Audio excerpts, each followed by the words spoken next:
think I'm going to be having to have the birds and bees talk with my young lady Nyla.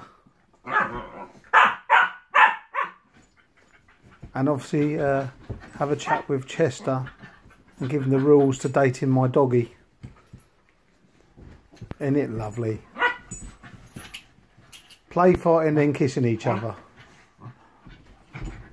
Who says Staffies can't play nicely, eh? They're so bad, these bull breeds. Look at this.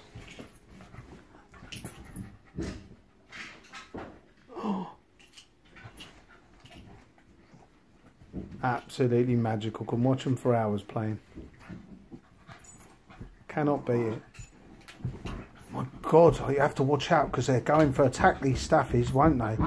They're going for attack on every dog and every person. Pat yourselves on the back, the world's press. Can't wait to pick up on a negative. Cannot wait. And you, Mr. Jeremy Vine, cannot wait to blame these dogs. I teach kids fishing as well. There's no bad kids, there's no bad dogs. What are you two up to? Thank you for watching.